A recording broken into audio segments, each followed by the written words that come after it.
नमस्कार। आज हम भारत की खोज एनसीईआरटी की बुक पढ़ेंगे जिसका नाम है भारत की खोज। कक्षा 8वीं की बुक है, इतिहास की बुक है और इतिहास को, ज्योग्राफी को, हिस्ट्री को, पॉलिटिकल साइंस को सभी को बारी बारी से करेंगे। इससे पहले मैं इकोनॉमिक्स का भी क्लास 12th का करवा चुका हूँ और मैंने 2 चैप्टर करवाए हैं क्लास 12th के, वो डले होंगे यूट्यूब चैनल पे। आज हम भारत की खोज कक्षा 8वीं की इतिहास की बुक करेंगे जिसका पहला चैप्टर है, अध्याय 1 है अहमदनगर का किला। इसके बारे में जानेंगे। अहमदनगर का किला के बारे में जानने से पहले हम बताना चाहेंगे कि हम बारी बारी करके एनसीईआरटी बुक को ऐसा पढ़ेंगे जिस प्रकार से एक कहानी को हम सुनते हैं, पढ़ते हैं और अमल में लाते हैं, ये हमारी समझ को विकसित करती है। इसी प्रकार की कहानियों से हम आगे जा कर के अपना बेस अच्छा और बेहतर कर पाएंगे ताकि हम स्टैंडर्ड बुक को समझ सकें। तो आज देखते हैं अहमदनगर का किला। अहमदनगर का किला 13 अप्रैल 1944 की यह बात है। यह मेरी 9वीं जेल यात्रा थी। ये कौन कह रहा है इसके बारे में हम आगे जैसे ही पढ़ते जाएंगे समझते जाएंगे क्या बोल रही है ये लेसन, क्या बोल रहा है पाठ। हो गए। तो यह मेरी 9वीं जेल यात्रा थी। हमें यहाँ आए 20 महीने से भी अधिक समय हो चुका था। जब हम यहाँ पहुँचे तो अंधियारे आकाश में झिलमिलाते दूज के चांद ने हमारा स्वागत किया। शुक्ल पक्ष शुरू हो चुका था। तब से हर बार जब नया चांद उगता है तो जैसे मुझे याद दिला जाता है कि मेरे कारावास का 1 महीना और बीत गया। चांद मेरे बंदी जीवन का स्थायी सहचर रहा है। मुझे इस बात की याद दिलाता है कि अंधेरे के बाद उजाला होता है। सन 1953 में जवाहरलाल नेहरू ने अहमदनगर किले की पुनः यात्रा की थी। इसके बारे में जो बताया है कि ये मेरी 9वीं यात्रा थी, जेल यात्रा थी। वो कौन थे? वो पंडित जवाहरलाल नेहरू थे जिन्होंने ये बोला है। ठीक है। तो अहमदनगर के किले का वह कक्ष है जहाँ पर 1942 से 45 के बीच में जवाहरलाल नेहरू को रखा गया था। अतीत का भार हम पढ़ते हैं और देखते हैं और समझते हैं आखिर ये क्या कहना चाह रहा है।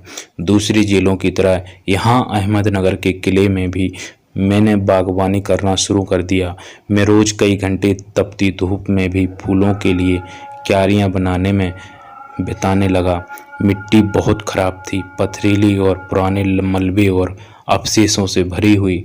चूँकि यह इतिहास स्थल है इसलिए अतीत में इसने कई युद्ध और राजमहलों की दुर्भिसंधियाँ देखी हैं। यहाँ का इतिहास बहुत पुराना नहीं है। घटनाओं की दृष्टि से इसकी कोई विशेष अहमियत भी नहीं है, पर इससे जुड़ी एक घटना आज भी याद की जाती है।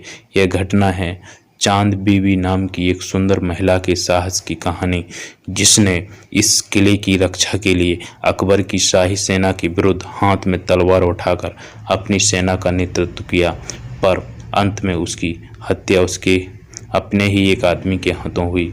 खुदाई के दौरान हमें जमीन की सतह के बहुत नीचे दबे हुए प्राचीन दीवारों के हिस्से और कुछ गुंबदों और इमारतों की ऊपरी हिस्से मिले हैं।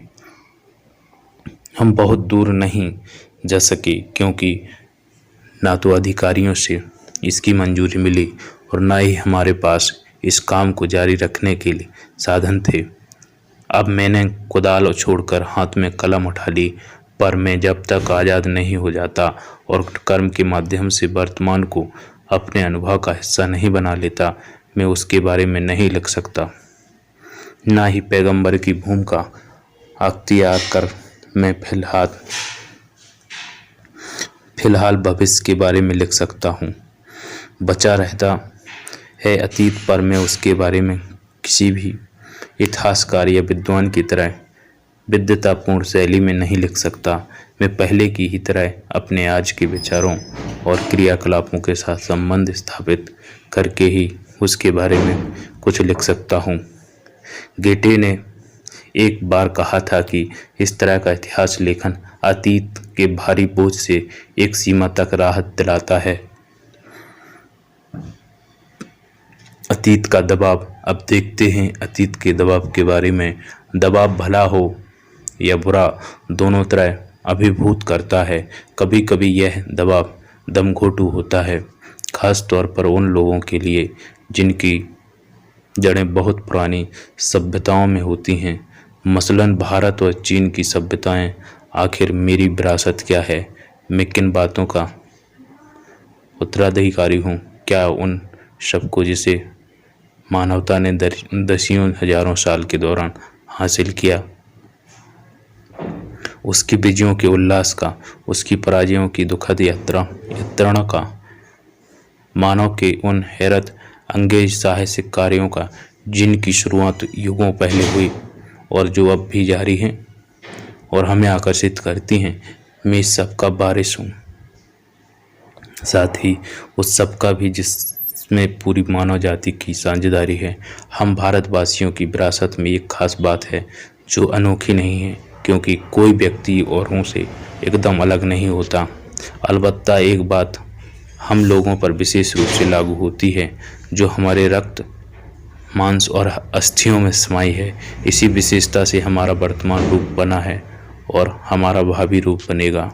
इसी विशिष्ट विरासत का विचार और वर्तमान पर इसे लागू करने की बात एक लंबे अरसे से मेरे मन में घर किए हुए है। मैं इसी के बारे में लिखना चाहता हूँ। विषय की कठिनाई और जटिलता मुझे भयभीत करती है। मुझे लगता है कि मैं सतही तौर पर इसका स्पर्श ही कर सकता हूँ। तो इस प्रकार से हमने पढ़ा है कि अहमदनगर का किला क्या है। दूसरा पढ़ा हमने कि अहमदनगर का जो किला है इसके बारे में कब की बात कही गई है। 13 अप्रैल 1944 की बात है। अतीत का भार भी पढ़ लिया है, अतीत का दबाव भी पढ़ लिया है। इस प्रकार से अध्याय 1 हो जाता है कक्षा 8वीं का। और अहमदनगर का किला जो चैप्टर है, भारत की खोज है पुस्तक का नाम, और पुस्तक है इतिहास की, किताब है इतिहास की। इसका अगला चैप्टर हम नेक्स्ट वीडियो में देखते हैं। तब तक के लिए नमस्कार।